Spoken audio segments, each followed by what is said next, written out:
Okay. I don't have my headphones this time, so I just have to keep an eye on the little meter here. Hey, this is King Tide 64. I'm doing trying to do a hot take stream. That's what I'm doing today. I want to see if I can put in all my opinions on all the media and stuff on the and then just one live stream. See if I could do that.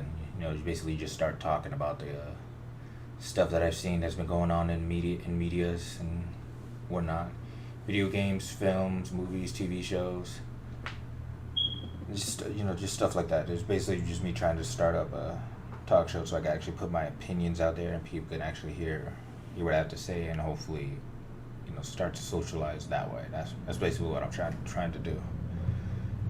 Um, so I guess I'll just go ahead and start with one of the topics that I was gonna make a video on, but I'm not good at making YouTube videos, and I'm a bit of the impatient type. I'm impulsive, so I also decided to do live stream because of that, because I'm basically I'm basically I have a focus problem. So learning how to do YouTube videos will be not only time consuming but also pretty difficult. It'll take forever for me to make one 15 to 30 minute video when I'm basically just trying to put my opinions out there. So I do live stream just to make it quicker. But one of the things that I wanted to talk about was the Buzz Lightyear film that's coming out, and I hate it, but I like the suit. That's the only thing I like. I like the suit. I like Halo and Metroid, and now we have Buzz Lightyear coming making a comeback. So I like the suits in the show, in the film. That's basically it. I just like the suit. Other than that, the film is basically crap.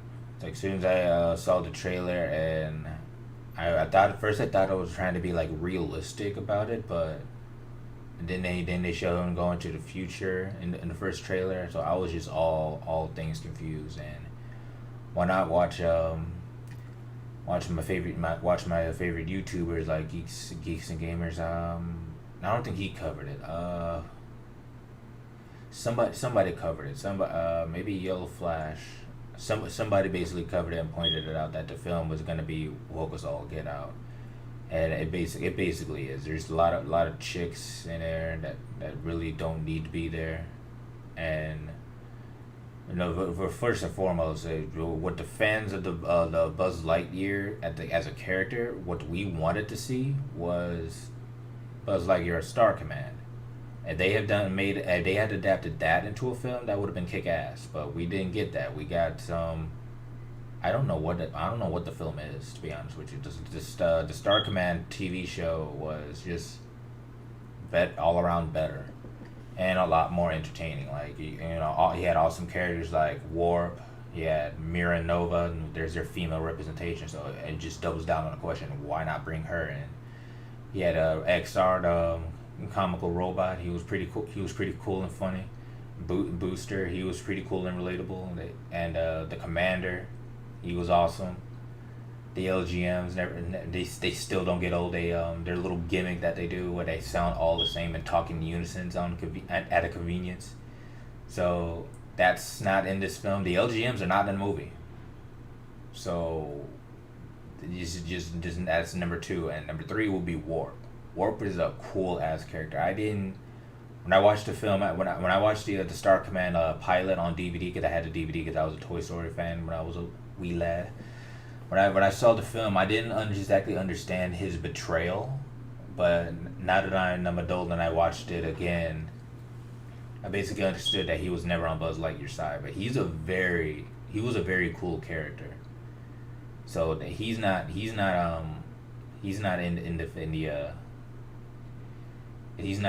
the film. So, but Zurg's in there. So, but most of the film is just gonna be all a bunch of comedy gags. There's not gonna be a lot of action. Just a lot of pointless comedy. You know, Mary Band of Misfits type thing. But you know, with the way the suits look, I want to see some serious ass kicking. Like you know, some Halo style stuff. Some dab a little bit into Metroid. Like, don't give a guy a suit. Actually, hold on. I need to move this over.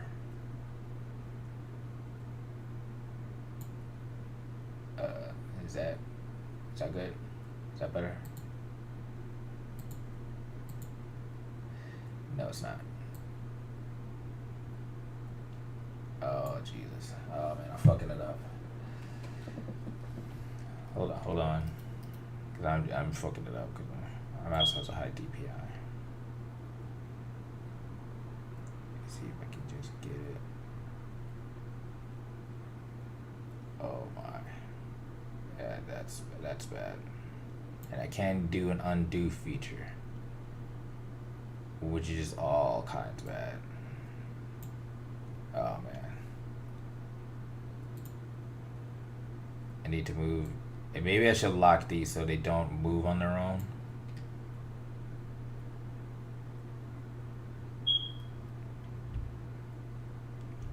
Can I like zoom in or something?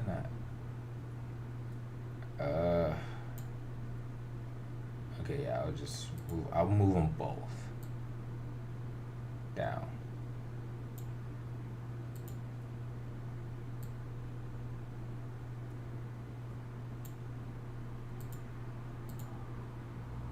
Okay, that's a lot better.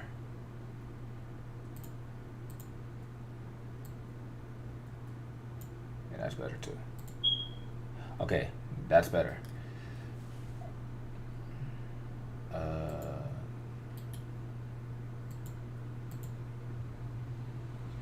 This needs to go. How do I get rid of that?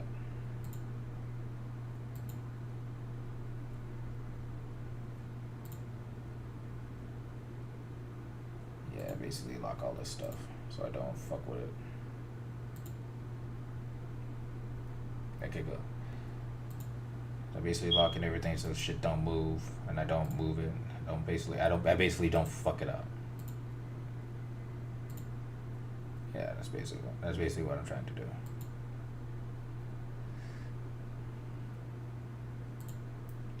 Okay, yeah. So we're back to the Buzz Lightyear film and how it's just gonna be it's gonna be a one of the mixed feelings type films, kind of like Spider-Man: Homecoming. It's basically from what I've seen from the trailer. That's basically what it's gonna end up being. It's gonna be a mixed feelings type thing. I'm gonna watch it if I can. I haven't even seen the new Sonic movie, so I haven't, because I'm just in that type of situation. I stretch a lot, so if I start doing this, it's because I frequently stretch. So I'm just pointing that out, just to keep that in mind.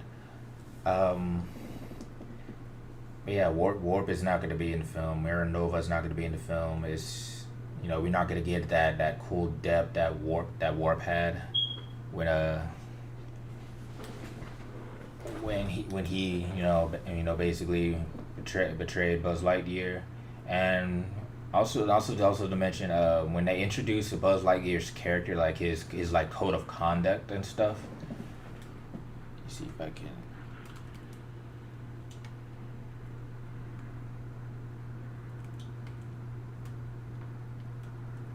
Okay, so it's not gonna move. So when they introduced Buzz Lightyear's code of conduct and stuff, they made it a gag and it was hilarious in the Star Command pilots. I still think it's funny that nowadays how he goes into these hero monologues. He has it out against this Evil Emperor Zurg, and Warp is just like, dude, get real. and it was hilarious. That's not in the new film. It's not the same thing. It's, I mean, they trying to, but it was funnier when they did it with Warp, because his reaction, it was just, it made it hilarious, and they turned Buzz Lightyear's thing, his code of conduct, his heroism, into a gag, and that's funny, and they're not going to do that in the film. It's just going to be a whole bunch of utter bull crap slapstick comedy, and it's gonna be awful. You can tell that the attempts at comedy is not going to be good. It's just, I'm not gonna like the film. I'll watch it before I can see the suits. I need to see the suits in action for my own benefit. But other than that, it's gonna be basically, yeah, it's basically just gonna be another not so good film from Disney. I think Encanto was okay, but that was because it was just one film. Like, I don't remember Disney's not doing so well in their new 3D films that they're making. They're not doing so well in that regard. The last one was in Kanto. That was okay. You know, it wasn't a masterpiece. It was just a good, you know, just a nice good flick. That's pretty much it. Raya the Last Dragon. That's a nice little tirade I do not want to get into. If I could later. Cause I hated that film. I hated it. Raya was cool, but the fucking dragon. Okay, yeah, Aquafina's voice is not attractive at all. It's just as bad as Sarah Silverman's voice. It's awful. It's horrendous. So, unless you want your character like Vanellope von Switch, unless you want your character to sound like crap, don't hire those two, because their voices are just unappealing to hear and listen to. It's awful. It's just horrendous. Like, it's not even Gilbert. Like, Gilbert that's not his name. The voice of Iago is both his names start with G. I was gonna say Gilbert Godfrey, but that's not his name. But the voice work for Iago from Aladdin. His voice sounds cruddy, but it's comedically good cruddy. Like, his voice is meant to sound that way because it's supposed to just sound like a, no, just that kind of guy, rusty, annoyance, an annoyance, but good at sounding annoying. That's what Sarah Silverman and Aquafina's voice sounds like. They should stew it like Iago's voice, which is why I actually like Vanellope von Sweet's voice when Sarah Silverman did it for her, because I understood that they intended Vanellope von Sweet to sound like that because she's an outcast, so she's not supposed to be appealing in any way, shape, or form. So it worked for that, but her other works, they're fucking crap. I don't think know why she's even a popular voice actor. She shouldn't be. Her voice sounds like crap. I don't know what they're doing there, but they should probably do like Gilbert and just keep it like that. You know, if the voice sounds like crap, then be the crappy trash sounding voice and make a comedic gag out of it, like the voice that Iago did. So that was the dragon. I hated the dragon, and I hated Ramari. This just utterly despise her. And what was the other film that came out before Raya? Oh, Moana. I think it was Moana. Yeah, it was Moana. I didn't like that. It almost had me, but it wasn't memorable. It doesn't top Lilo and Stitch. Lilo and Stitch was just too close to the heart. So them bothering with Moana were just stupid. Maybe they should have just made another Lilo and Stitch film. Maybe. They probably would have fucked it up. Never mind. And then there's Frozen. Frozen and Frozen 2. Frozen 2 also came out before Raya, I think. Yeah, it did. It came out in 2019. I think. I'm not sure. I don't know which one came out first. But yeah, The Tangled was a good film. That was my favorite. But those other films, they're like hit or miss, and majority of them are miss. And this is supposed to be Pixar too, the Lightyear film. It's supposed to be Pixar. But yeah, though Disney's not doing so well in their animated films because well for Raya, Wish Dragon, I saw Wish Dragon, the film made by Sony. It was a better film. I actually would like to watch that again because the film, minus some few gripes I have about it, but that film I will watch again. I've already been watching Klaus repetitively because it was just so good. A nice, good, homely made holiday family film. Something that Disney used to do.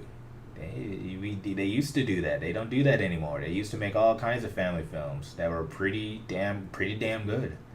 They don't do that anymore. I wonder what's going on with them. They're probably in too much into agendas and realizing how fucking stupid it is. That they're trying to prioritize pandering rather than just making family movies. That's what they're supposed to do. So they're not doing that in their most of their films, except for Encanto. Encanto was a family film because it was a family drama. It was a family drama film. Like the magic is just it doesn't actually need to be there. The magic could be gone. The film would still have the same vibe and the same beat and the same message. So the magic doesn't need to be there. It's just a stupid gimmick. But yeah, that's the only that's a family film that they made. Frozen, I don't know. I'm not sure. Tangled it was a classic princess film. So that's what Disney used to do on the side. They used to make family films and they used to make other stuff. But that they're not doing so good. And Lightyear is gonna be another mess as my probably my favorite is YouTuber because I agree with him on a lot of stuff. But just as Young Ripper 59 has stated, yeah, this company's gonna burn, and you probably should just let it be because they're not doing what they're supposed to be doing. And other companies like whoever made Klaus, they just walked in, made that film, and it was a smash hit. It was beautiful, and it was just a gorgeous film. Disney used to do those, and they're not doing them anymore. So he's kind of so Young Ripper 59 is spot on. He just let these companies die in the water because they put themselves there in the fucking first place. They never should have alienated their fans. They never should have stopped doing what they're supposed to be doing, and they should have kept to their formula because that's what people like it like. And Japan's been doing their same crap ass formula, and people criticize it, but it makes them money. So they should have done that with Disney should have done that with their family family centered films. They should have just done that. But I think that's it on the Lightyear film. It's basically gonna be crap. One of the other stuff I would like to talk about is Halo. So I was gonna watch the show. They can't even do films for that. Dude, like, oh, good God. They can't even do good Halo films. Like, I want to watch a Halo film where Master Chief is actually kicking ass in the suit of armor. But I can only get that in the games. So, I didn't watch the show because I just heard nothing but bad, just awful, horrendous stuff about it from Geeks and Gamers and Heels versus Babyface, ads from Heels versus Babyface, Young Ripper 59. I don't. Yeah, Yellow Flash has said I've made a few videos on it. There's another YouTuber that I'm missing out on.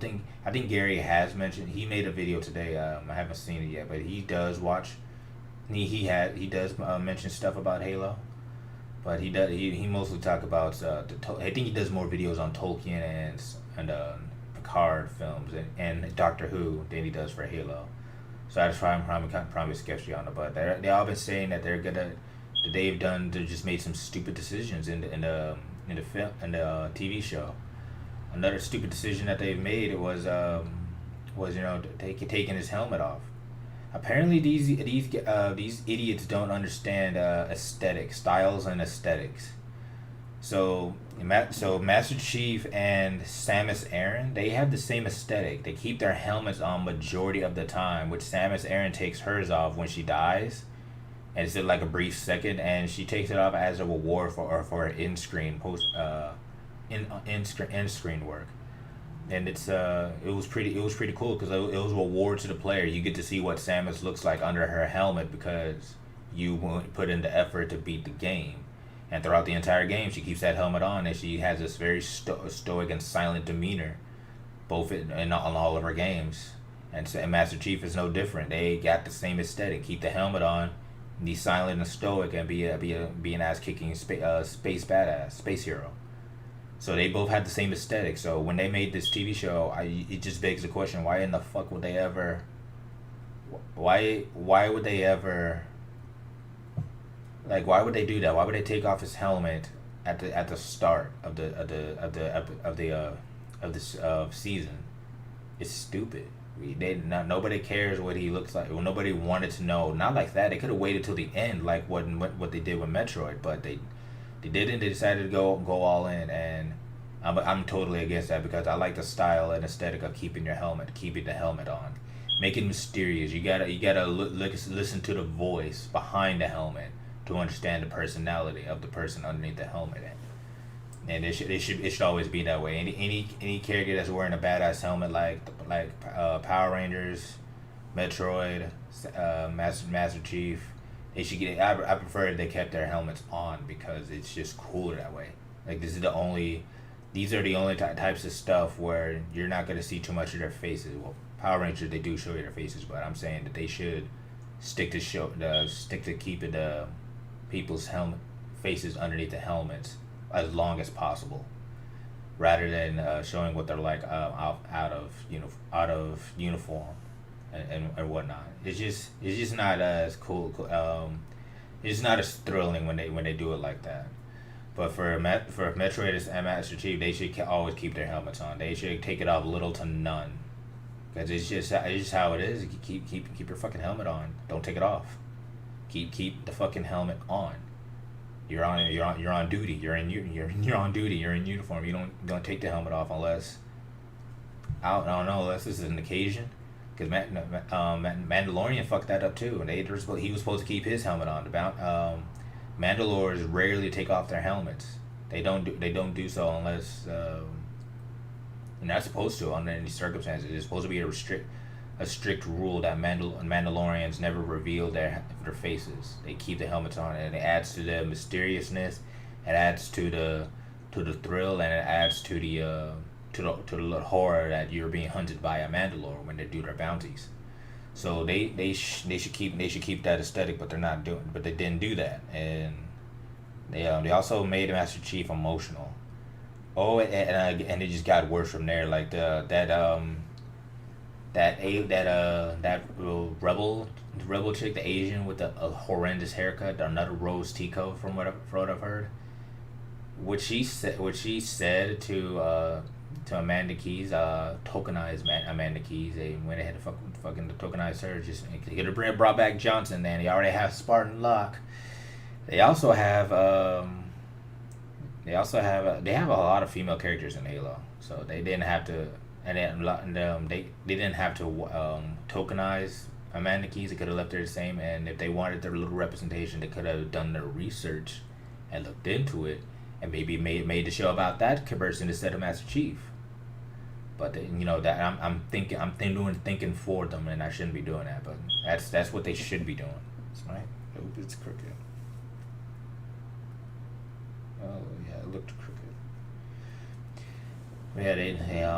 Yeah, so the show is just a dumpster fire. It's crap. It's trash, and people should just go back to the video games and keep these weirdos out of their gaming culture. Keep these weirdos out of it. When you cosplay as a Master Chief and a Stormtrooper and Samus Aran, the helmet stays on. You only take off the helmet on occasion. It's just you just follow the aesthetic. It's so super simple. Keep the aesthetic. And on top of that, they also swapped out a few of the characters and made a knockoff version of the characters, like Cat. I haven't finished Halo 5 Guardians, but I did start. But they had a red female Spartan. She's in the show, but she's not who she's supposed to be. She's supposed to be somebody. She's supposed to be whoever she's supposed to be in Halo 5 Guardians. I haven't played it a lot, so. And they also didn't have what's her face, Palmer, I think that's her name. Palmer. I bought a figure of her, and I have her figure, right here. So, yeah, so you can see I have her figure. She's Yeah, there we go. Yeah, I have her figure right here. She came with her helmet, with her head off, helmet, like her bare head face. I took that off immediately and put her helmet back on like it's fucking supposed to, and I kept her like that. And this is supposed to be her pose. She looks pretty fucking cool. They didn't have her in the show, but they wanted to have their female representation. But here's one. Here's a good one right here. Yeah, she has a good side story too. I think she had her own comic and her own novel. Like there's some good characters in Halo. If they've done their research, they would know this too. But alas, that's what they're supposed to be doing. They're being creators and they're making that adaptation. They're supposed to do their fucking research, but they're not doing. These people aren't doing that anymore. I feel like I do more research than them on the casual, and I'm just being a fan. That's embarrassing. It's embarrassing that the fans are making better stuff, are able to come up with better ideas and better stuff because they do their research first.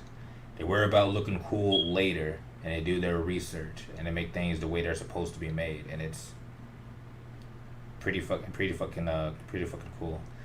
Let me put that down. I'll show another one of my figures. Alright, there we go. Here's Noble 6. That's my second favorite. Noble 6 from Halo Reach. I got him. Pretty cool. I like Noble 6. I like Noble 6 because Halo Reach was like my first game getting back into the Halo series officially because I played when I was a kid. What is up with this focusing? Oh, there it goes. Yeah, I used to play Halo when I was a kid, but I didn't. I just basically just went around mindlessly shooting stuff and playing by myself or I used to play the campaign. So when I played the campaign, I as a Master Chief, I would do this thing where I would go on a psychotic rampage and start killing everybody, and it was me versus the UNSC, and they had to basically shoot Master Chief and take him down. Because I was a stupid kid and I didn't know what the fuck I was. I really did not know what the fuck I was doing. That game was the Halo was rated M for mature, and I was a fucking toddler, 7-year-old child playing that game. I shouldn't have been playing. I had no business playing that. That was my first experience with Halo. A second experience. I played a lot of the Halo games as they came out. Halo 2, I played that with the little side stories. I played Halo 3, and I believe that was the one where Master Chief teamed up with an elite. I replayed that too, so I can understand the story because I was still a kid. I was still like in middle school playing these games. I rated M for mature and had a lot of mature themes. I just liked the space and the shooting, the mindless shooting because I was a stupid kid, and I liked the mindless shooting and whatnot, and I like the armor. I definitely like the armor. I basically grew up with watching a lot of armored people kicking ass, mostly Samus and Master Chief. But yeah, I officially came back to the Halos as a fan of the series, an official fan of the series when I was in my teens and I played Halo Reach. Now I was able to comprehend a lot of the storytelling, the story stuff in it. Not to a high degree, but I basically understood what was going on. Basically, I wasn't a mindless child like I used to be. I was basically understanding all the styles and whatnot. So I played Halo. Came back on and I played Halo Reach, and it was I played as Noble 6. I didn't get to customize his armor too much. I don't think. I also played it with my younger brother too. We played that game together all the way to the end. It was pretty cool. Pretty darn cool playing that game. Halo Reach. I was a bit disappointed because of how it ended. Other than that, it was a pretty cool game. I'm gonna play it again just because I really am a big fan of Halo at this point because I like the armor, I like the aesthetics, I like the spacey theme, I like the lore, and I like all that stuff. I like all that cool Halo stuff. I'm just a light Halo fan. I'm not too heavy into it. Like, 'cause I haven't talked to people who have and been into the lore. I just subscribed to Interstellar Installation 00. I subscribed to him a few months ago, and I watched all his videos explaining how the armor works, which is pretty fucking cool. And I'm basically just now getting myself into the lore of Halo after playing the games, so I can understand what the medium that I'm working with. Cause I understand Metroid's medium, you know, cause I played the game played Metroid way more than I played fucking Halo. But yeah, the TV show is just trash. It's crap. It's nothing like the games. It's not appealing to the fans like it's supposed to. It's not respecting the style and aesthetic. Keeping the fucking helmets on. It's just not full show. And what that Asian rebel Tico said, where she basically said that Spartans killed her father and innocent people.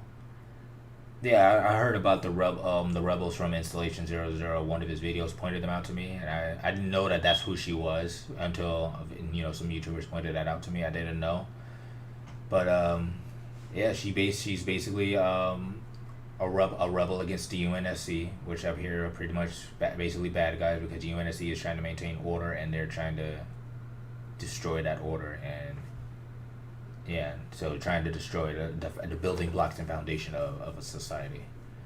Not watching it burn itself to the ground like what our asses are doing. No, but yeah, so she said she basically blamed the UNSC as usual, and she said that they murdered innocent people, but they weren't. They were trying to kill the Spartans while they were trying to basically save them. So it was just awful. It was just a stupid, poor narrative, and they basically said it right there. They shot themselves in the foot once they showed the scenes and what that stupid Asian kid said. I don't care for her name. So she basically lied. She's lying and she's making a false story just so she can destroy her enemies, as you do. They shouldn't even be trusting her. So they should have just left her on the. They should have put her in a fucking cell, to be honest with you. Kept her in handcuffs, because they had the footage that shows that an elite foot soldier killed her father, and the Spartans were trying to stop that from happening, but she I don't know what her deficiency is. She's stupid.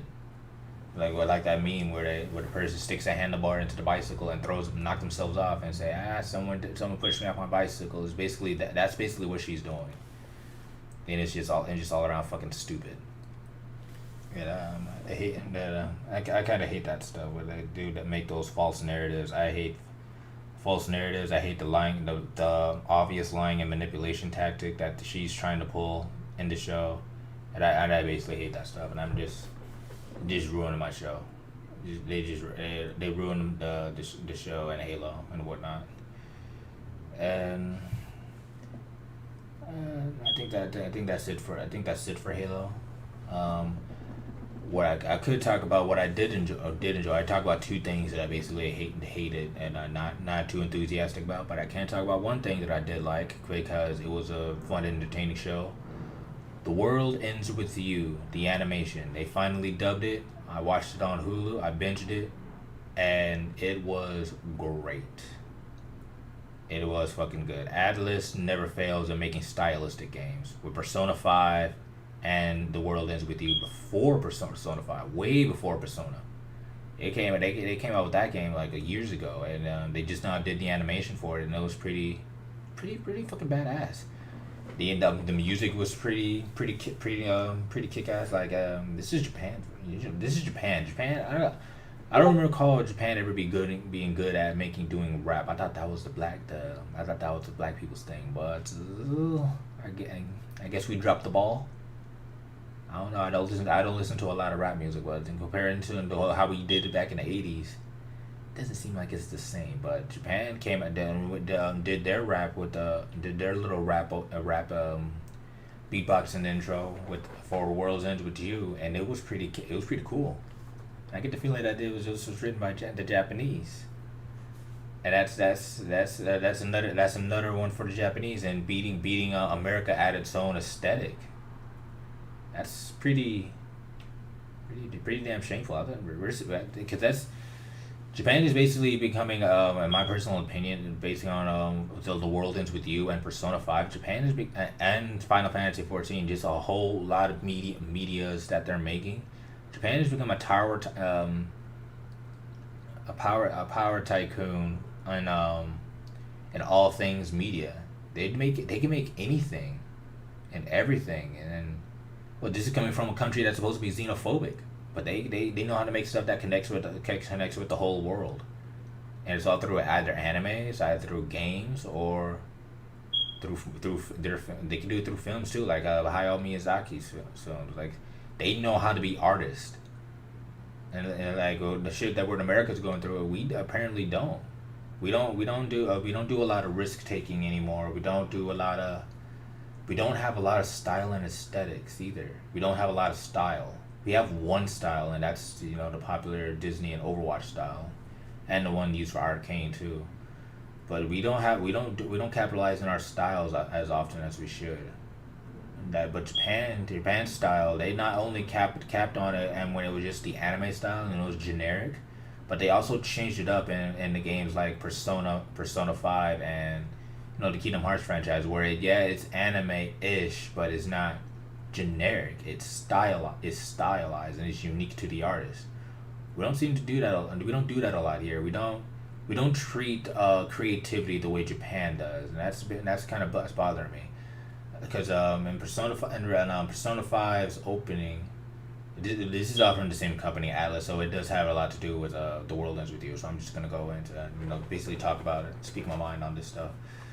And in Persona 5, and their opening intro, the way the vocalist channeled her voice and did her style. I couldn't understand her at first, because she knows how to stylize her voice to a good extent where it sounds good, and you can't really make out what she's saying directly, and you have to look up the lyrics to do it. She stylized her voice very well, but because I know there's Atlas in America, I literally assumed that they hired a generic sounding African American woman to do the voice the song in English, and I thought there was a Japanese version.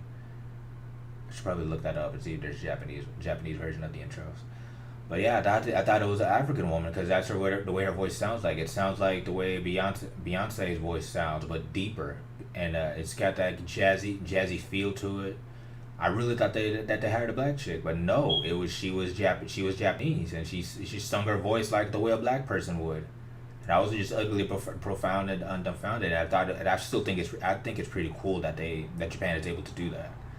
But I thought they was gonna follow the aesthetic of the way the voice was presenting itself, and hire a black chick to do the voice. But nope, Japan is able to imitate America's style, specifically a singing African American black woman, and put that in, and do it themselves. They didn't need to ask. They don't need to follow America's lead. They just go, we can do it ourselves. We get the gist of it, and that's that's a shame. And it's a real shame, it's because America, we don't do that as much as we should do it. I don't know what our style of music is anymore, because it sounds like crap nowadays. It's not modern popular music. Just sounds like shit to me. I stopped listening to them years ago. Like, ever since I started listening to Japanese music, I just never went back. And I listened to video game music. I listened to anything that's independent, really, and sounds kick ass, or anything from the '80s, because modern American music industry does not know how to bring style that's unique to America.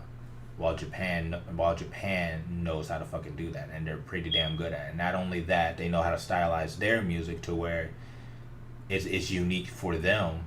They also know how to fucking capitalize on America's stuff and America's style that from the '80s and the '90s and old school rap stuff like from the 2000s. They know how to capitalize on that, and they did it themselves. So Japan just know how to be all around creative. And that's kind of embarrassing for America because we're supposed to be the number one country in the world, but we just can't seem to fucking make good shit anymore. We barely know how to make good shit. Japan makes a lot of good shit nowadays. Both in comics, they do it in animation, and they do it in films. They're just unstoppable by comparison. My personal opinion, I believe Square Enix is better, is in leagues better than Disney because they can make better stuff, and Square is not afraid to flex on that.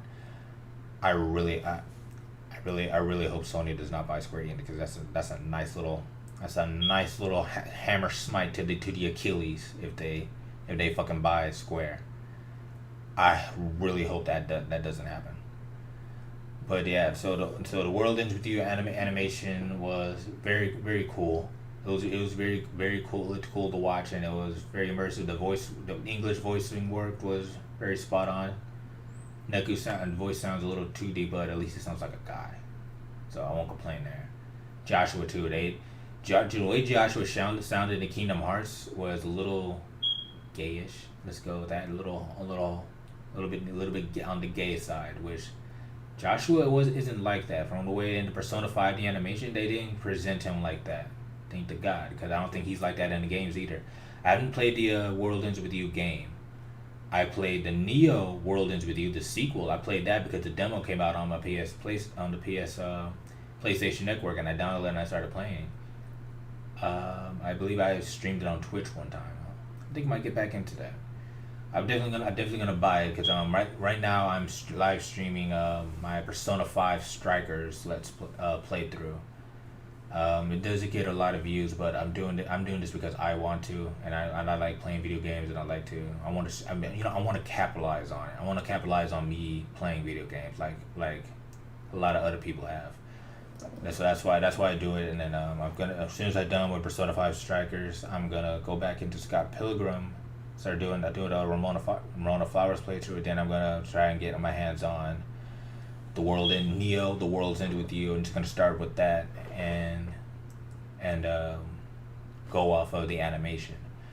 But the way Joshua is in the animation isn't too gayish. It's a little bit on the he's a little bit on the feminine side, but not too much to where he's not a guy, basically. But then the Kingdom Hearts series, they made his voice super. It really does sound gay. I'm not gonna lie, it does sound that way. No, that doesn't make me a homophobe. If whoever comes across watching this, if anybody says that that's being homophobic, that's wrong. I'm just saying that's the way his voice sounds. He sounded pretty all right in the animation, but the really star of the show was Shiki. She sounded less of a fucking bimbo, and she sounded more like a character with depth.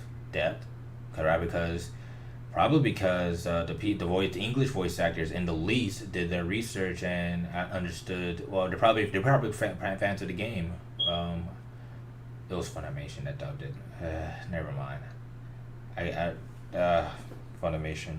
I think I'll talk about that because that's actually pretty important to me personally. I think I'll talk about that later.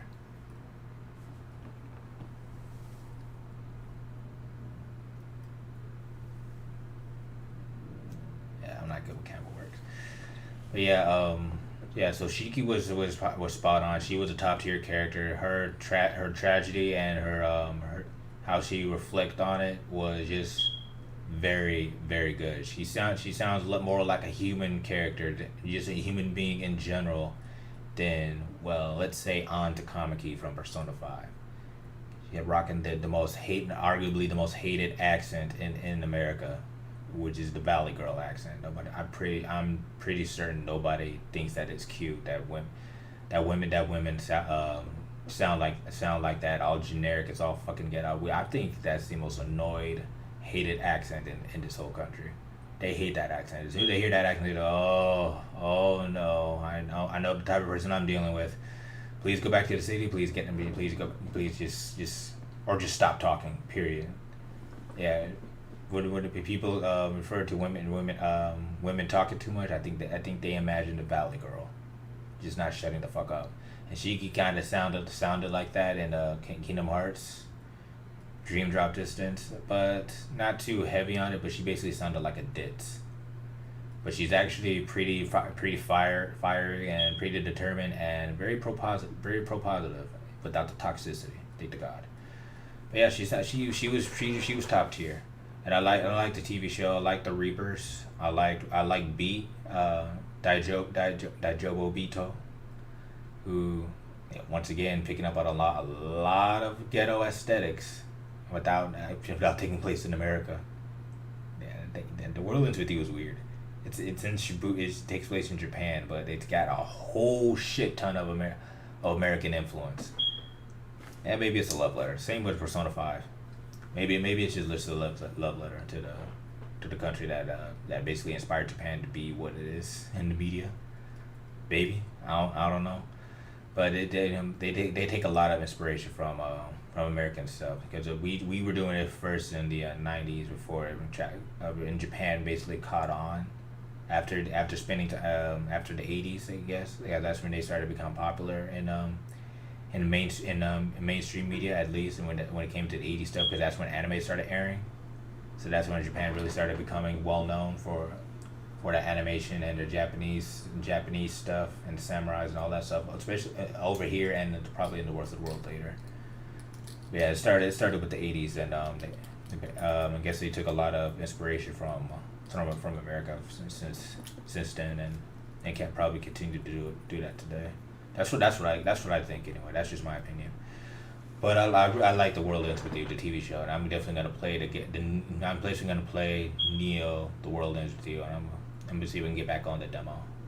I'll play the whole demo, stream the whole demo, and you can just save it on YouTube just for the hell of it.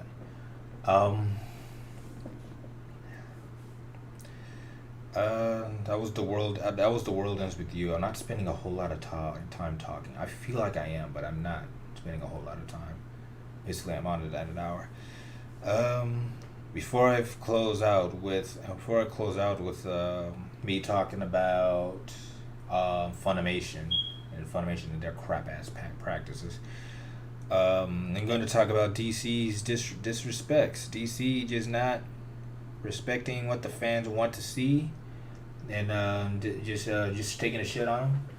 They basically just I don't know. It's horrific. I get Eric July already made a video on their new teen superheroes, which it looks like ass, and their bio sounds trashy as all get out. It sounds super fucking weird. It doesn't sound cool like it used to. Like it just gotten severely out of fucking hand with this whole gender swap crap. Because there wasn't a problem back in the day with Barbara Gordon and the Mystery of the Batwoman, that TV special from Batman in the 90s, and Supergirl. She became likable. She was hated at first, but she became likable. The female Robin is not paid attention much, because Stephanie Brown is better known as the second Batgirl, which I didn't even know. I didn't even know that there was a second Batgirl, because they capitalized on Barbara Gordon the absolute most because she's a fan favorite. But I didn't even know that that Stephanie Brown was also a Batgirl. And then since they put Barbara Gordon in a fucking wheelchair, and they're not seeming to retcon that anytime soon, retcon the other stuff, but they won't retcon this. DC is very set in stone on keeping that aesthetic for Barbara Gordon, keeping her in a fucking wheelchair. But they have Stephanie Brown. So why not just bring her in and make her the current Batgirl? You did this with Tim Drake, you did this with Jason Todd. He's now Red Hood. So but the Robin stuff is his background still, and you can also make Damian Wayne a Robin. So I don't even know who the current official Robin is. Is it Tim Drake or Damian Wayne? Damian Wayne died in the comics, but as far as the medium goes in current year, I have no idea who the mainline Robin is. I'm assuming it's Tim Drake, but he's the best Robin, and fans like him more than Damian Wayne. But you also have Stephanie. Just bring Stephanie Brown in and make her a staple. Honestly, I don't understand. Don't understand it. Just bring in Stephanie Brown and make her stable. Fans like her, and she is a love interest of Tim Drake. So I don't know how they managed to fuck that up and make do what they've been doing. Probably should have just they should have just followed. They should have just done their research, kept up with the comics, and capitalized on that like they've been doing, like they used to do back in the Justice League days and Batman the Animated Series and Superman the Animated Series. They respected the comics, they respected the lore of the comics, and capitalized on it and made it valuable entertainment, which was pretty goddamn cool back then. But DC's just is just fucking around. They're just jerking off all over the pages, which is absolutely disgusting, and that's basically exactly what they're fucking doing. Straight the fuck up. Accurate as all get out. I don't read comic books as often as I should, but I'm familiar with comic books as a medium, and I grew up with Justice League and in the '90s animated series shows. And the Teen Titans, like I grew up with a lot of this stuff in a visual perspective, so I understand the concept that if the comic books came first, you have to respect the source material. You just have to. How else are you gonna make a Robin character without saying what's he like? Which one am I doing? You want to go to the comics to make sure you get it right. That just makes absolute sense. So if you're not doing that, you should not be making the adaptation because you're probably gonna disrespect the character or fuck something up or do something stupid. So I understand that. Yeah, I understand that concept. So they should be respecting the source material, but they're not doing that. Starting with Gotham Knights, that horrendous show. I watched As from Heels versus Babyface's video first, and I made a comment on it.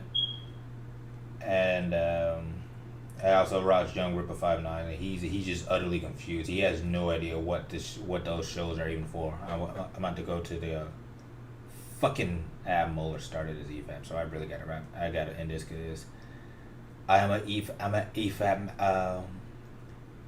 EFAP massive. I'm a big fan of EFAP. I just like what they do. They're good.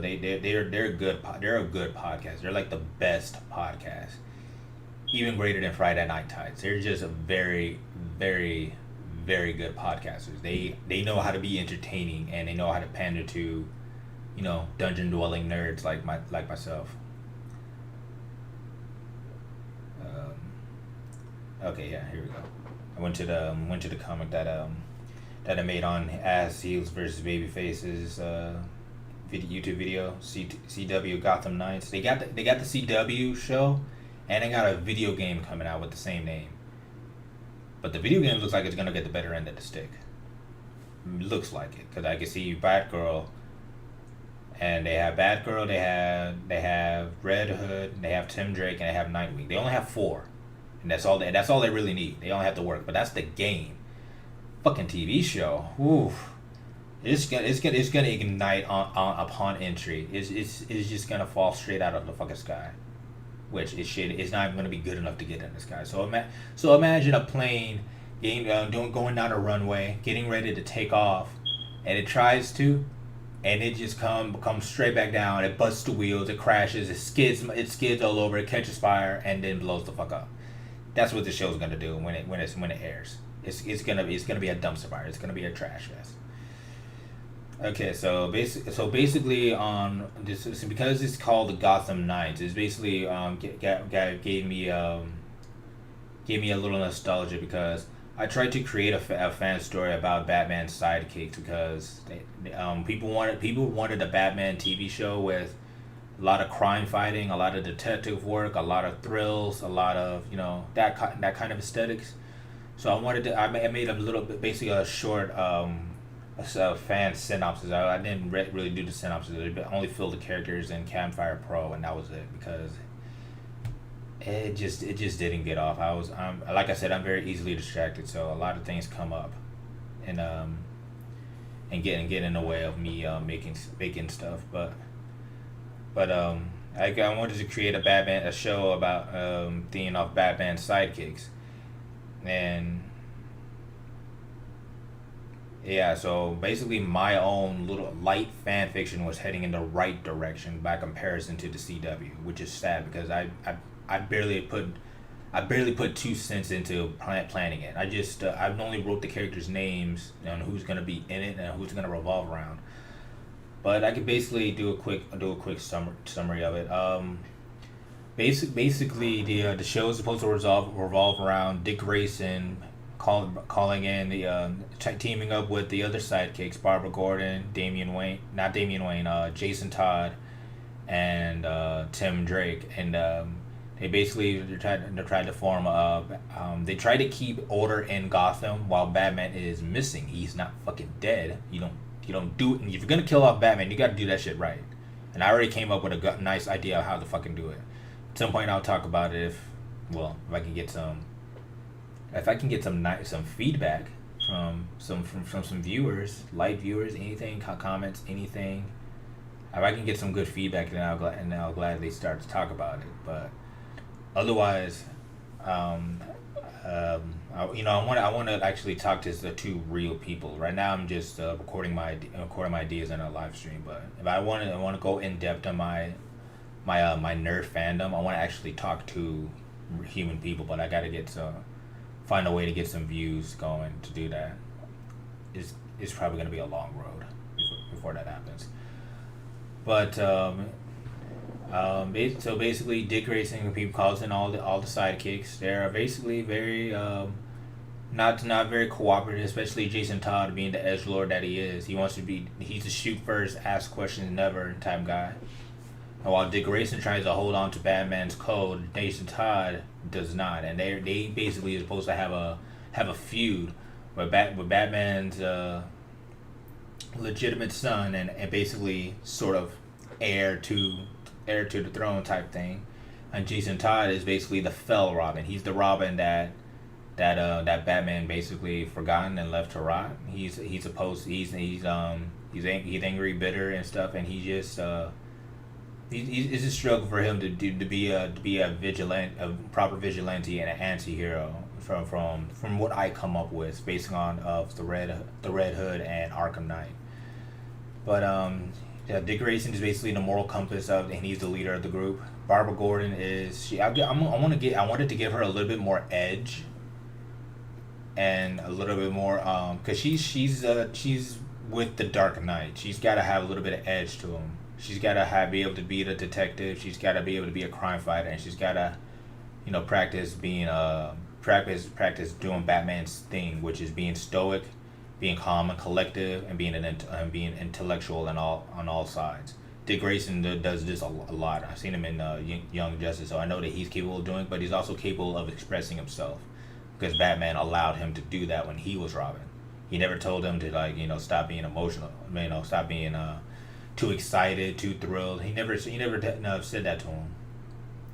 He just kept his stoic mood and basically let Robin be Robin, be Dick Grayson. So that's why Dick Grayson is the way he is, and he's able to be like Batman, but not too much to the extent where he loses his identity. So Barbara Gordon needs to have some edge to her too. I don't think she does. I think she's way too expressive compared to Dick Grayson and the Dark Knight himself. And then you have Tim Drake, and Tim Drake is in here. He's basically loyal to Batman. Dick Grayson is not loyal to Batman himself, but he's loyal to the idea of being a crime fighter because he wants to protect people. So that's why he's still Nightwing. He hasn't given that up anytime soon. He's never going to. He's always going to be Nightwing. And he basically wants to bring justice to criminals and keep order. But he has his own way of doing. Dick Grayson has his own way of doing it. Tim Drake, on the other hand, he would be more like a loyal sidekick to Batman. Like he's Batman's second in command. Basically, he's very loyal to everything that Batman does. So he's probably going to be more like Batman, and he's probably going to show a lot of frustration to Dick Grayson for not being too much like Batman, and that's how they're going to interact, where they have to come to agreement that they both want the same thing, but they have different ways of doing it. Tim Drake wants to hold on to ideals of Batman because the world needs a Batman. That's how Tim Drake sees it. And Dick Grayson is just gonna be Dick Grayson is gonna be, you know, he's gonna be himself about it. He's not gonna be anything like Batman is. He's just gonna be able to imitate his practice, his detective practices. But other than that, he's gonna be Dick Grayson about everything that he does in superheroing. Barbara Gordon needs to be a little more edgy. She needs a little bit more edge. Too much of a ray of sunshine in the world of Gotham.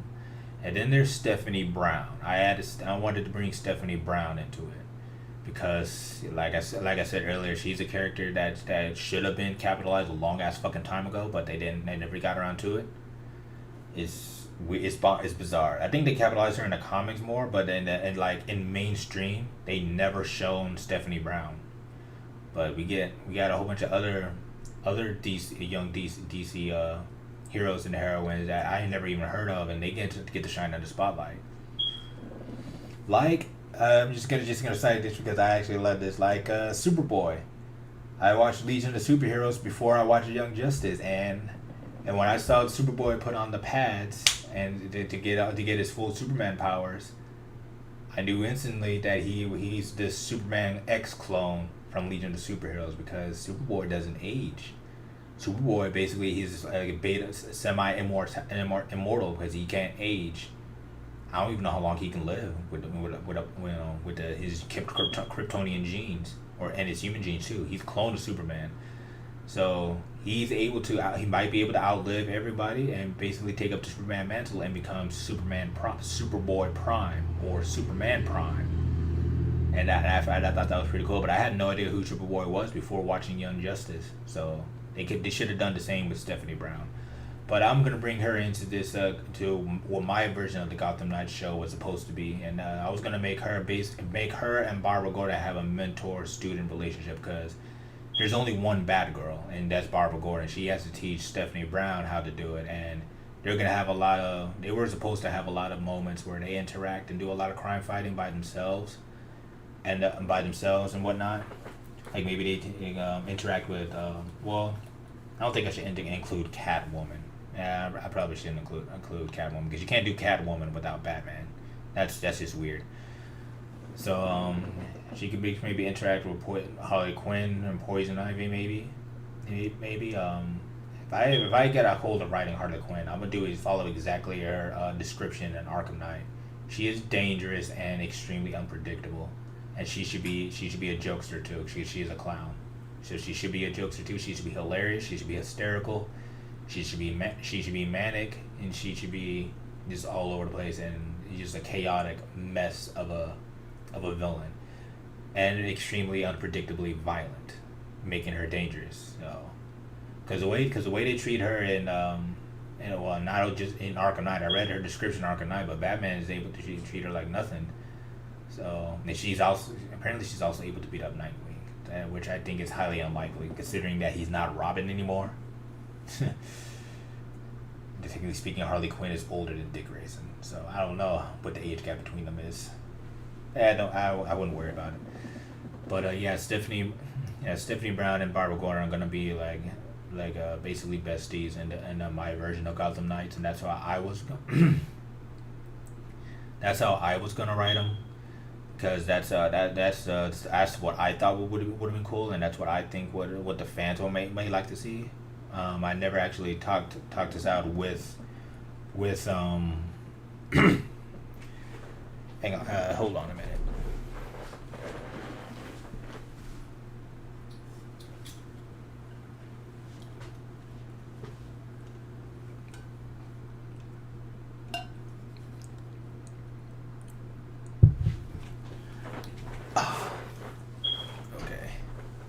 I gotta take something like a speech class or something, cause I'm purposely I'm put a lot of oxygen in my voice on by natural habit. I'm not supposed to be doing that. My voice is actually supposed to be a lot deeper than it comes off. So I need to practice more voice work, especially if I'm gonna be like talking to people through YouTube or making YouTube videos and putting my 2 cents out there. I had to to do better voice vocal work. So I'm gonna keep that in mind. But other characters I was going to include in the Gotham Knights was I was going to include Batwoman, a Batwoman, not the CW shit fire. No, I'm not gonna fuck with that. I was gonna do my own Batwoman based on the three original Batwoman from the the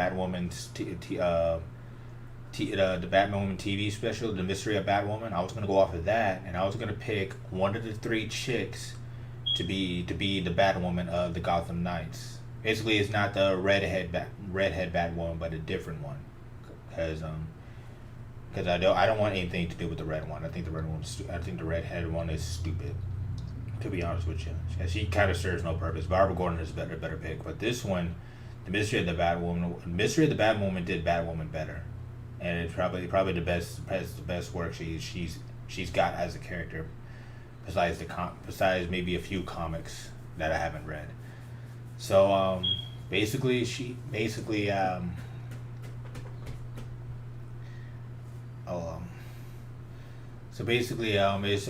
was gonna be the dark skinned one, the dark skinned Batwoman, and the dark skinned female character that was also wearing the Batwoman costume. I gave her the name Kathy. Hold on. Let me see the name because it's in the comment. Let's see. It's Kathy Duquesne, basically. I think I combined the names of the three chicks and the one and the one that I picked. Basically, that's what I did. So yeah, I was gonna include her, but she was gonna come in like very later, and she's gonna be like a very side character. I was gonna include also Rose. Rose from hang on. I don't even think I did.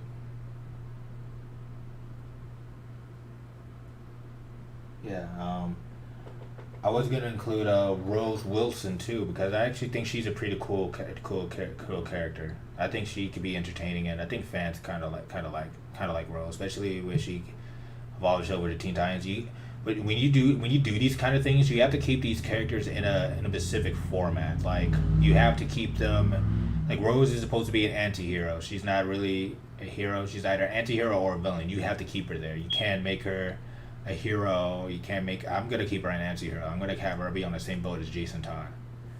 I would basically have them be a thing like the Titans live action show, which is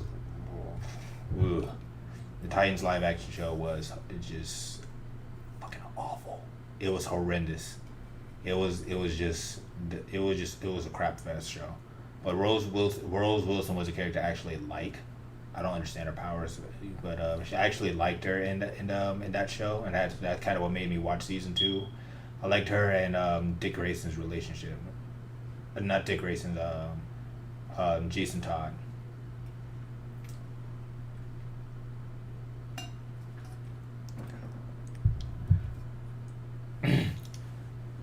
Jericho was kind of dumb, but I also liked how they introduced Deathstroke in a live action show. But Rose Wilson was my favorite out of that one. She basically has one eye, an eye patch, just like her dad does. It's very interesting. It would have been better wise to pair her up with Damian Wayne, but because Damian Wayne has a relationship with Deathstroke too, they're basically like because they both come from the League of Shadow. A League of Shadows, I think, Legion of Shadows or something like that. With Ra's al Ghul, they basically have that same background, so that's why I think that it would have been perfect for Rose and Damian Wayne to be a thing. But I went with Jason Todd instead because they're both anti-heroes and they're both edgelords, and they both kind of don't agree with their father figure. So I went that route. And basically, the entire show is gonna revolve around them doing the detective thing, the crime fighting. A little bit of Sin City-esque, a lot of gruesome fight scenes, and it's basically a thriller. It's supposed to be a thriller TV show, which is what Batman is fucking supposed to be, and that's why I came up with this idea because people aren't doing what they should be doing with the Batman IP. they're doing whatever the fuck they want to do, and it's just not working. It's starting to annoy me, and it's probably annoying a lot of other fans too. Like, when can we get a TV show that revolves around Batman being a fucking detective for fuck's sake? When are we gonna get? When are we gonna get that? Like, when are we gonna get that show? We got a Superman show, which is arguably better. Superman TV show, Smallville, which is arguably better, but we never got and we got Lois and Clark, and then Clark and Lois. We got those shows. Superman gets his feet in other medias besides the films, but Batman, he got the short end of the stick, and he's the best DC hero. It's weird. What is DC's priorities right now? Like, what are they thinking? What are their plans? Because they're not planning right now. I think they're letting to CW. For the way the CW does shit, it's like DC sold some IPs or some shit. That's what it feels like. It feels like DC might have sold some IPs, and that's where we're getting a lot of crap.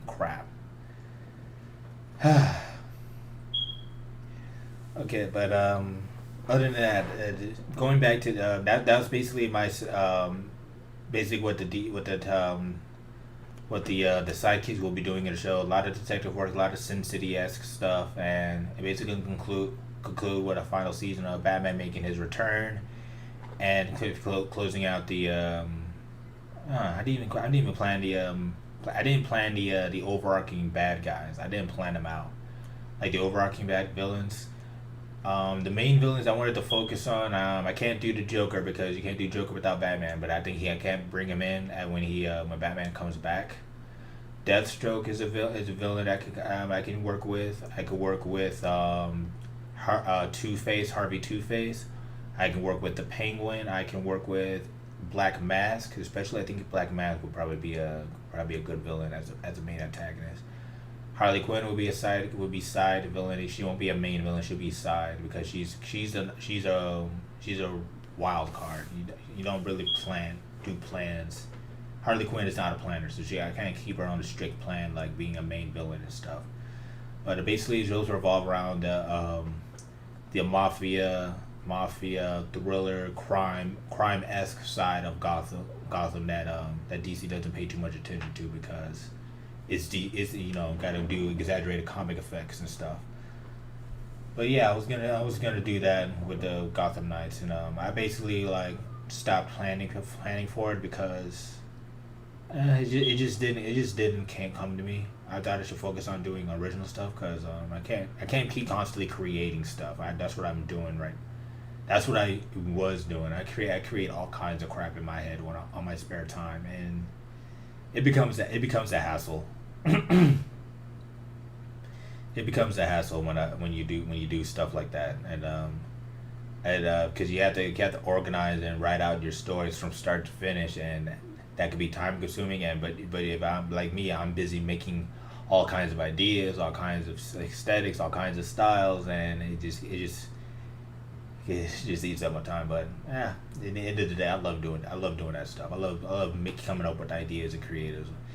And executing them is something that I'm willing to learn how to do just to entertain people is what I would like to do, which is why I started streaming my gameplays because I want to provide entertainment for people at the best that I could with the resources that I have, and gaming live streams is one of those things, and also doing a light talk show about gripes that I have, basically hot takes that I have about certain stuff. I'm gonna try to start doing this. I probably need to pick a day that doesn't have live streams on because right now I'm missing Muller's EFAPing. I'm missing every frame a pause. Me don't like that. Another thing about DC though, now I'm actually taking a long time to make the God. Another thing about DC though, I hated what they done with Blackfire and the Starfire. They basically took Blackfire and Starfire. They didn't just do it with the Starfire.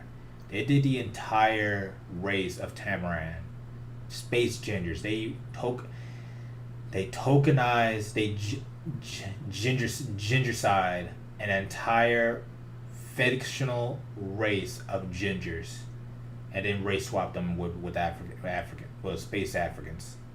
Space niggas, basically. I'm black, I can say that. So space niggas, basically. That's what they did. They created space niggas. So it pisses me off because if you were gonna go out of your fucking way to do that, and the costumes look pretty damn cool. I'm mad because if you're gonna fucking go out of your way to do that shit, why not just create an original race from the fucking get go, and have them go against the Tamarans, causing Starfire to return home so suddenly and put the Titans in space and whatnot. Oh, sorry, that's out of their budget, and that requires good creativity and good writing. So sorry, we're not getting that. But that's what I was thinking when I saw it. But I was just horrified when I saw Blackfire and the Coriander's hologram, and I was like, that's not a Tamaran, that's a fucking space nigga. Like, what the fuck? Do it.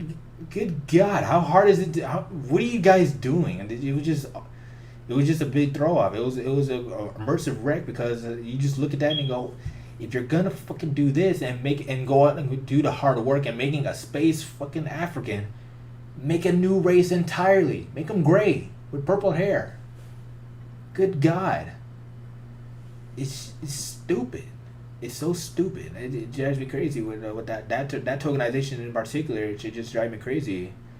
Young Ripper 59 hasn't said anything too much on the whole tokenization of the Tamarans, the whole Tamarans. They did the whole Tamarans because he doesn't watch the show, and God bless his soul. Thank God he doesn't watch that show. I watched all of season 2, and it was a dumpster fire. There was some good stuff, but it was a dumpster fire.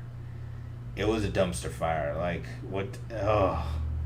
There's so many things wrong with that show, and dude, Young Rip could spend do a whole 2 hours on the crap fest that they've done in that. He could do a whole 2 hours on this. I would like it if EFAP did, and EFAP watches the Titans TV show and they see what trash atrocity is out there, and they just watch, see if they can get through one season without losing their shit. They're gonna be laughing. They will laugh their asses off in season 2. They would die of laughter. Specifically, what they did with fucking Donna Troy, fucking died because she didn't pay her internet bill. Basically, she died by a straight cable wire, a fucking cable wire. Meanwhile, the real Wonder Woman, or the Wonder Woman, can lasso a fucking lightning bolt and swing off it. You can't do that. Basically, bottom line, you can't swing on lightning bolts. You know why you can't swing on lightning bolts? One, lightning bolts aren't like pipes. They're beams of energy going directly down to the ground, and they appear instantly. And they disappear instantly. They appear within seconds.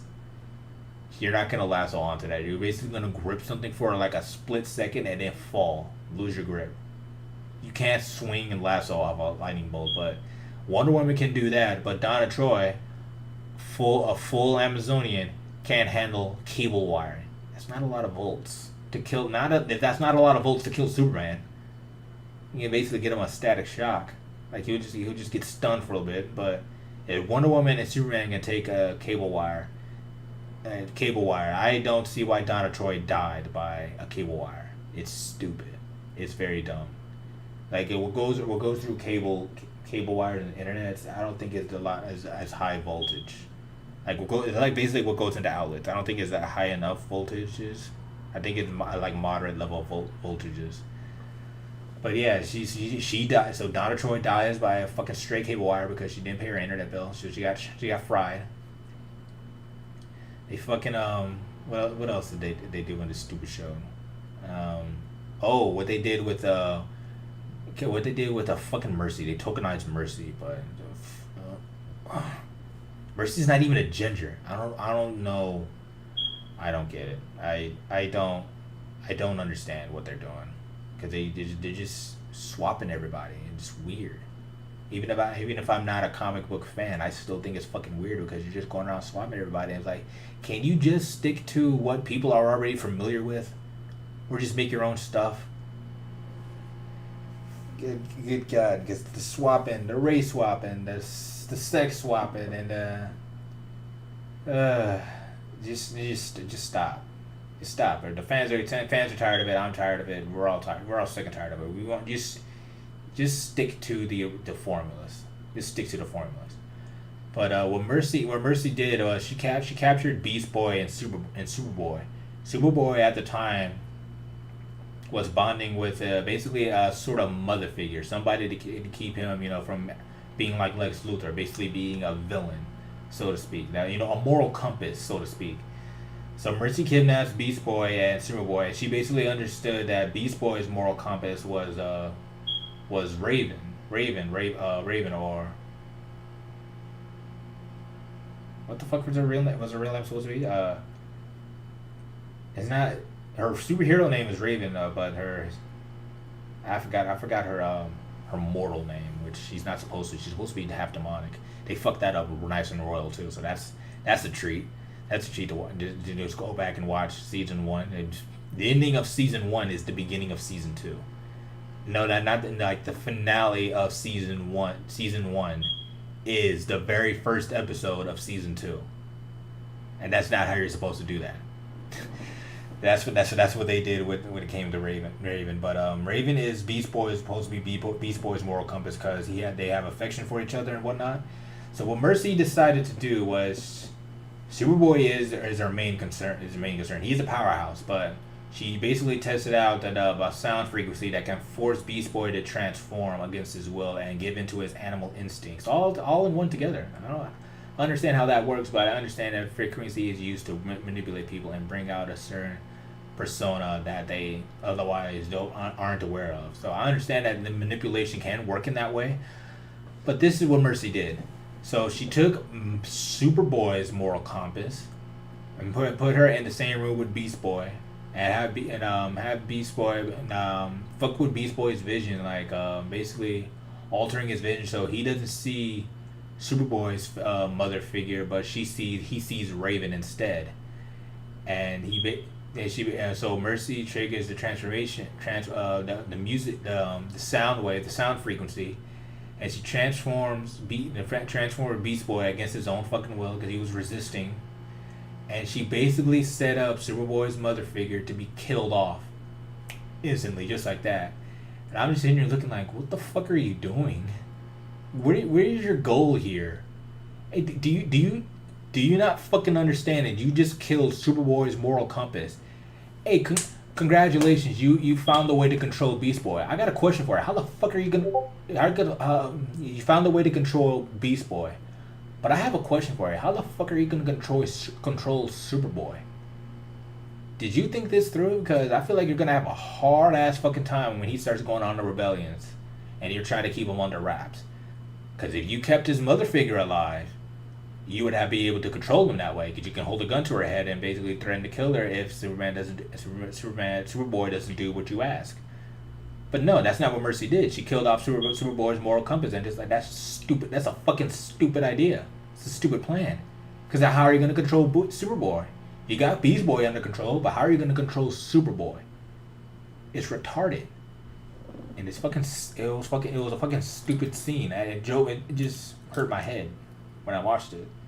This is why I don't watch and consume bad mediums anymore, because they hurt. They can hurt. They do mental damage. They do mental harm to anybody watching, because you grew up watching good stuff, good entertainment, things that make sense at the time when you were a kid, because you're a dumb kid and you didn't really care. You just like being entertained, and that's what people were doing back then. They were entertaining you.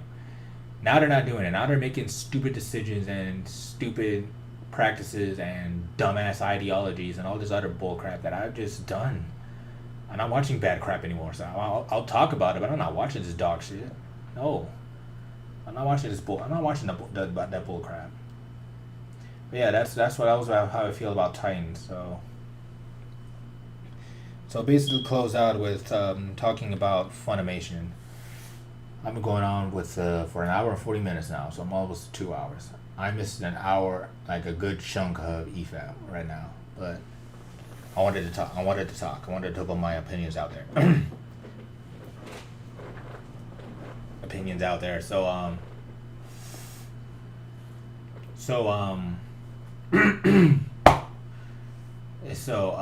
with Funimation, Basically going off of what's happening with Amber Heard. Vic Managa, voice actor that was ridiculed and abused, manipulated, and backstabbed by the entire Funimation cast of Dragon Ball, and and probably just all their whole dubbing, not their whole dubbing cast, but the well known ones. Christopher Sabat, Monica Rial, and who is the other one? There's another one, Monica Rial. I don't think Colleen said anything. I don't think she did anything, but they were all the cast of Dragon Ball Z Kai, and they basically stabbed Big Vic in the back, and they wanted to kick him from they wanted to kick him from the Funimation dubbing group, and they basically destroyed his career. I have no idea what Vic is doing right now, but I hope he's doing okay, because what they did was horrifically and disgusting. But what I wanted to talk about specifically was Twitter. Actually, now's a good time to grab dude in intermission, because I wanted to see that. So let me see if I can do that. I might start. My stream might crash.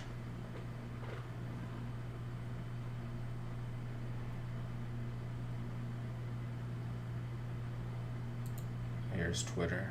I have it already.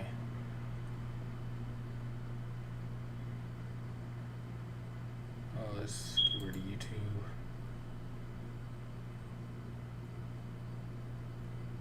And let's close StreamYard.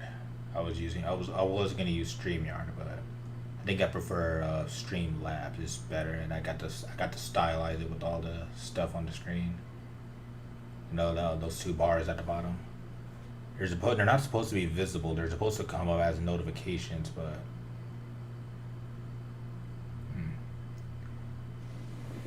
I don't know. I think I'm supposed to manually do that myself.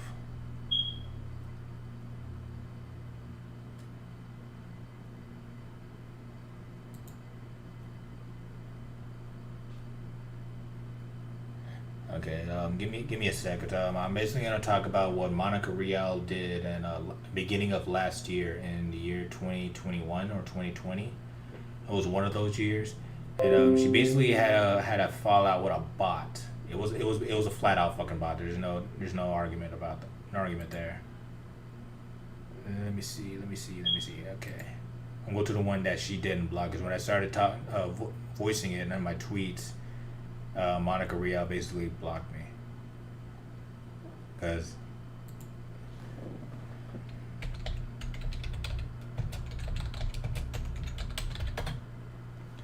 that's what they do when they don't want people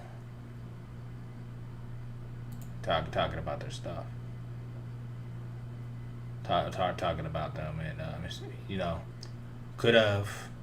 what she could have done, the smart thing what she could have done was maybe look like a fucking weirdo and a crazy person and basically say, what the fuck are you talking about? That's not my bot. But she blocked me, so it might actually be her bot, and which is exactly what I'm going to talk about.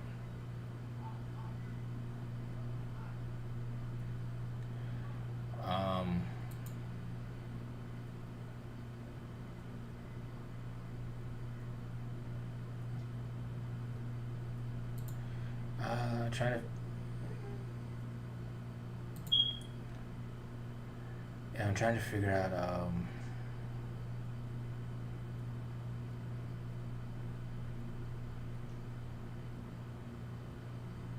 Hold on, I'm trying to find the tweet in particular. Oh, maybe I should try that.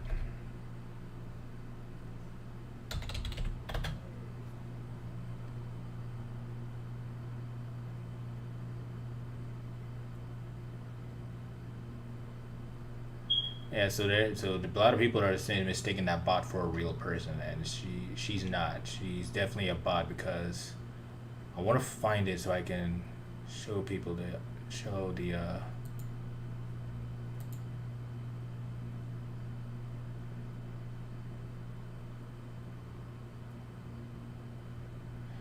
yeah. So, well, one of them, what I'm reading is It's basically by some Twitter mob named Spidey. She basically said, "I actually hate it when people like Pam, that's the name of the bot, goes in her way and say Dragon Ball promotes pedophilia, sexual assault, and sexism." Pedophilia. She's probably talking about Gohan and him working out. Which, yeah, that's kind of the criticism of the show, but that's kind of a gag nowadays. Because Gohan was like fucking 5 and 6 when he was on Namek.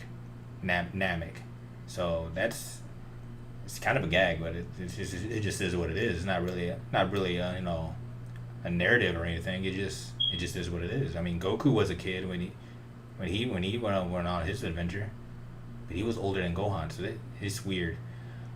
So she basically says she loves how this account got on Twitter got shut the fuck down by Monica Rial, which is that's basically what I'm about to trying to go into.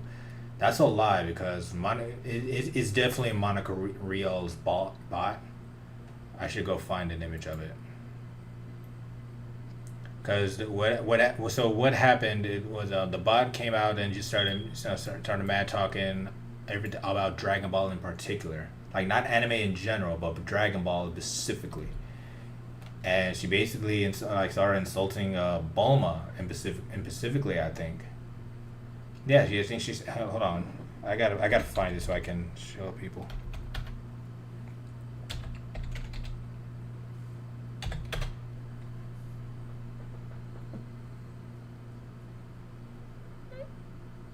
Okay.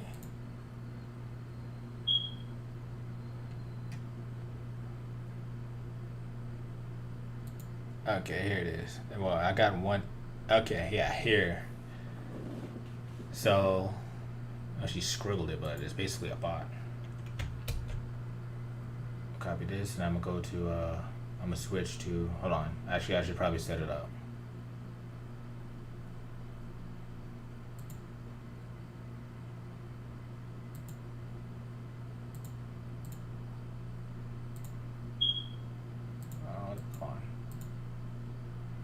Alright, so intermission.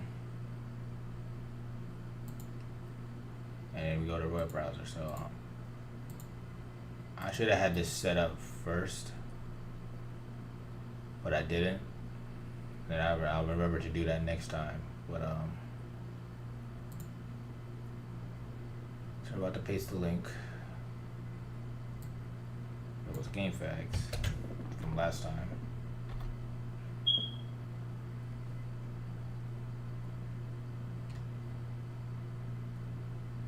Alright, there we go.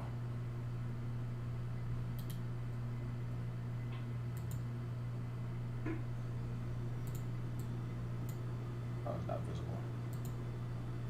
There it goes. Okay, so yeah.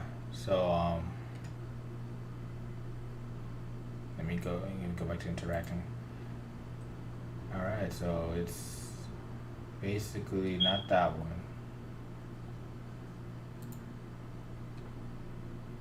It's this one. Hold on, I gotta get a better image of that.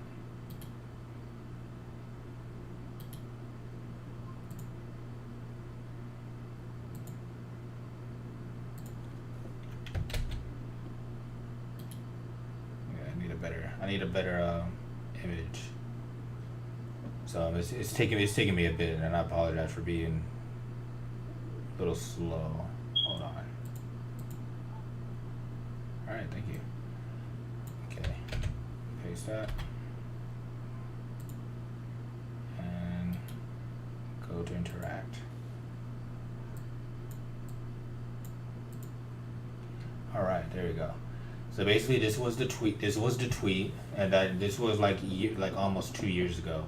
The reason why I'm talking about it is because nobody else has noticed, and I think I'm the only one who might have noticed, but basically this person here basically is a bot, and I believe this bot, the person who initiated the tweet is Monica Rial's bot, because it says it right here, Pam. That's not a name that people come up with, and it's got basically a bot name. Okay. Yeah, she said the Dragon Ball show just teaches men to disrespect women, which is weird. It teaches toxic masculinity. We as women need to unite and ban anime in general. She started off with hashtag Dragon Ball too, so she's very specific. She was very specific and very accurate. So the first thing that made me very suspicious is this is probably just a screenshot. No, no, this is not a. I don't think this is just a screenshot. So out of all the she made a hashtag that says hashtag ban Dragon Ball. Now, when I make a tweet, I don't always get reply. I don't get immediate replies, even if I use a hashtag. I don't think I'm gonna get immediate replies. I'm not gonna get immediate responses, and especially not from a famous person. Not even a minor famous people that I follow. I barely got a response from Krista Nova, or Ryan Kennel and Geeks and Gamers and them. I barely got a response out of them. They're very busy people. So this is what made me suspicious. The very first reply was from Monica Riel herself. I'm just like, wait, hold on, hang on a minute. Like, I had to think about this over time, and I was like, wait, out of all the people around the world, Monica Riel gave her 2 cents? This dipshit comment? That's pretty strange. But it got worse because the bot. Now, this is not. This is the screenshot, but this is not what I saw when I saw the original tweet. When I saw the original tweet, I basically saw a whole bunch of myriad of comments after Monica, and she responded. Pam. Well, it says Pam the feminist, but that's not what this says here. See, that's why this is suspicious. It's very fishy. And she until Pam the feminist basically responded to Monica Riel and Monica Riel only. Everybody else was railroading this bot, but she didn't respond to them. She only responded to Monica Riel. And this is why I think that Monica Riel set this up so she doesn't get caught a bad person for what happened with Vic Mignogna. Yeah. So that's my take, and I think this is a pretty just good enough. I know this is just like a meme of it, but I saw the Twitter feed myself, and I can confirm that there was more replies after Monica Riel's initial one, and Pam the feminist only responded to Monica Riel, like directly to Monica Riel response in the comments, and it was very, very fishy. Now that I had time to think about it, it's very fishy. With what happened with Vic, I think Monica Riel set this up so nobody could say she's a bad person. It's basically virtue points. Don't say it. I'm a bad person. I'm against sexism from women, but the way Funimation treated Vic makes Monica Riel's defense here against Pam the feminist sounds like bullshit. And that's the second thing that makes it seem like that's more likely that this is indeed Monica Riel's bot account. And I'm not backing down from that. I think it really is, especially the fact that she blocked me when I mentioned it. I didn't even insult her at all. I just said, is this a bot? And I basically brought up Vic, and that's basically probably what got me banned. Probably because I brought up Vic. Because they know what they did was wrong, and then they're trying to do everything within their power to hide behind it. But basically piggybacking off of what happened with Amber Heard, I hope Monica and the rest of Funimation get exactly what they deserve. I've actually wanted to doing a boycott of anything Funimation dubbed. Like, I'm finishing My Hero Academia, and what's it called? I'm gonna finish One Punch Man when they start continuing dubbing it, and I'm gonna finish Attack on Titan. But other than that, Funimation needs to be teared down because they can't do what they can't get away with shit like that. But yeah, this is my evidence that this has to be Monica's bot account, and I think she's gonna bring it back. Let me see if she did brought it back. Let me see.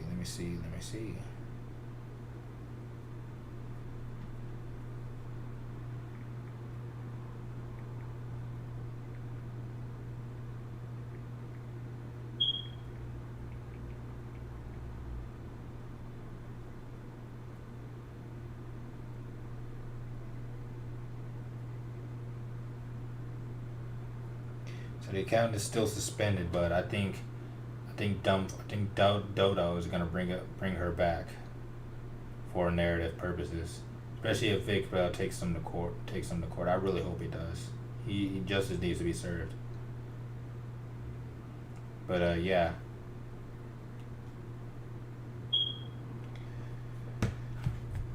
But yeah, that's basically my closing on this. I truly believe that Monica Rios set up a bot, set up a bot to give her virtue points on Twitter, which is sad and pathetic that that anybody has to do that. It's really is sad and pathetic that you have to make stuff up just so people can see, oh, I'm a good person. It's sad. Makes you miserable. Also lets people like me know that you're a lying, manipulative backstabber that doesn't have that isn't genuinely human and doesn't respect any normal human values. But yeah, I hope if you disagree with me, do mention that in the comment section. If people can watch this video, um, do give it a watch. Definitely give it a like. And if you do like my hot takes, or if you like the my other videos that I do that I have made in the past, please do give me a like and do subscribe. I want to like to grow this channel and my gaming channel respectively, but I need to get some feedback in to do that. So please do like and leave a like to the video at least you could do, and give me a subscribe so I can get some feedback going and try to make better videos in the future and make more videos on my opinions and hot takes and whatnot. But yeah, but that's it for my hot take stream. Please do like and subscribe. I would really appreciate it if you guys do. Please do like and subscribe, and tell me what you think of my all of my hot takes in the comment section, especially the Pam the Feminist one. I really do think that that's Monica Rios' bot, and it's going to take a lot of convincing to convince me otherwise. Otherwise, that's definitely Monica Rios' bot. Thank you for watching, and I appreciate you guys. Appreciate anybody wasting their time while watching. Not wasting. Putting in the time to watch this and put in their 2 cents.